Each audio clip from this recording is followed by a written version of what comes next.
Siti adalah seorang ibu rumah tangga yang berusia 35 tahun. Siti tinggal di sebuah desa kecil di Jawa Timur. Kehidupannya tampak sederhana tetapi terlihat bahagia.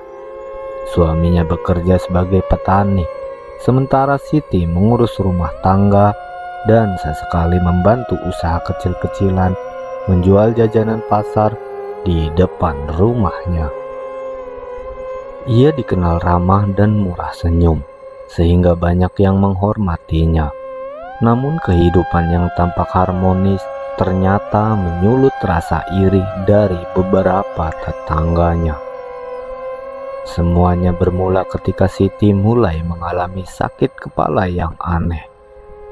Awalnya ia mengira itu hanya kelelahan biasa, namun rasa sakit itu semakin sering muncul dan terasa sangat menyiksa, terutama menjelang malam hari.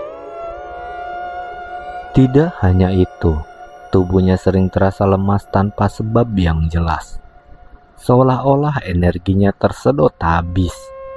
Siti memutuskan untuk pergi ke puskesmas terdekat, tetapi dokter tidak menemukan penyakit apapun yang serius.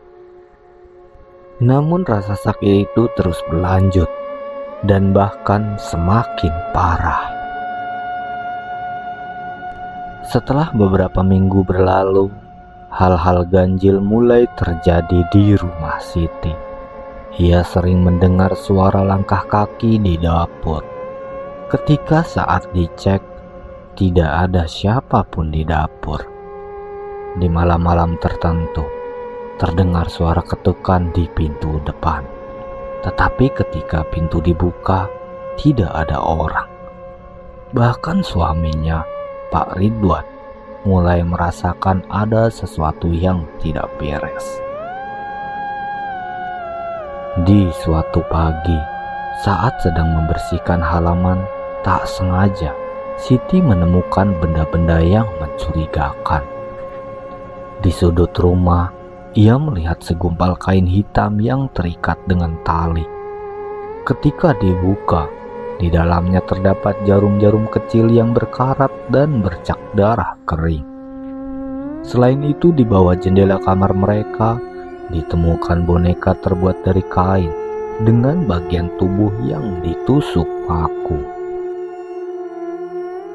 Pak Ridwan yang lebih skeptis awalnya menganggap itu hanya perbuatan iseng anak-anak. Namun setelah benda-benda itu ditemukan, kondisi kesehatan Siti semakin memburuk. Ia mulai merasa sesak napas di tengah malam, dan tubuhnya sering tiba-tiba terasa panas seperti terbakar. Bahkan anak-anak mereka yang masih kecil mulai menangis tanpa sebab, terutama saat malam tiba. Pak Ridwan mulai merasa sudah tidak tahan lagi. Akhirnya Siti dan suaminya memutuskan untuk meminta bantuan seorang paranormal yang tinggal di desa sebelah. Paranormal itu yang dikenal dengan sebutan Mbah Karso. Ia sudah sering membantu warga setempat mengatasi masalah-masalah mistis. Ketika Mbah Karso datang ke rumah Siti, ia langsung merasakan ada energi negatif yang sangat kuat di sekitar rumah itu. Setelah melakukan beberapa ritual sederhana, ia memastikan bahwa Siti telah menjadi korban ilmu santet yang dikirim oleh seseorang.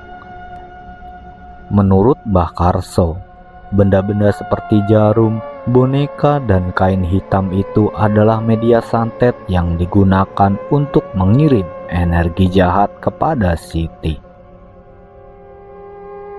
Ada orang yang iri dengan kehidupan kalian, kata Mbah Karso. Orang itu tidak berani menghadapi kalian secara langsung, jadi dia menggunakan cara seperti ini.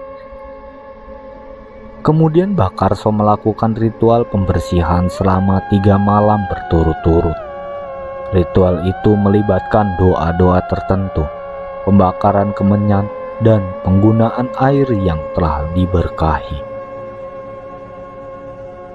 Tiba di malam terakhir, Ia menggali tanah di sekitar rumah Siti dan menemukan benda-benda lain yang diduga sebagai media santet, termasuk rambut yang terikat dan potongan kuku manusia. Saat proses pembersihan berlangsung, Siti mengaku tubuhnya terasa sangat berat, seolah-olah ada beban besar yang menekan. Namun perlahan-lahan rasa sakit kepalanya mulai mereda.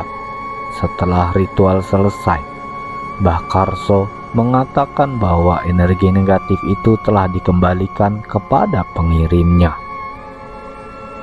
Beberapa hari setelah ritual selesai, warga desa dihebohkan oleh kabar bahwa salah satu tetangga Siti, seorang wanita bernama Butini, tiba-tiba jatuh sakit. Butini dikenal sering menunjukkan sikap tidak suka kepada Siti, meskipun ia jarang mengungkapkannya secara terang-terangan. Anehnya, gejala yang dialami Butini mirip dengan yang sebelumnya dialami oleh Siti, seperti sakit kepala parah dan tubuhnya yang terasa lemas. Butini akhirnya meninggal dunia dalam waktu kurang dari seminggu setelah jatuh sakit. Warga desa pun mulai mengaitkan kejadian itu dengan santet yang kembali kepada pengirimnya. Ada yang merasa kasihan, tetapi banyak juga yang menganggap itu sebagai balasan atas perbuatannya. Siti yang mendengar hal itu merasa sangat kaget dan tubuhnya terasa lemas. Ia tidak menyangka Butini bisa melakukan perbuatan sejahat itu. Dan Siti merasa ia tidak pernah menyinggung atau berbuat jahat kepada Butini. Dengan berat hati, Siti memaafkan apa yang sudah diperbuat oleh Butini. Setelah kejadian itu, Siti dan keluarganya hidup dengan lebih berhati-hati.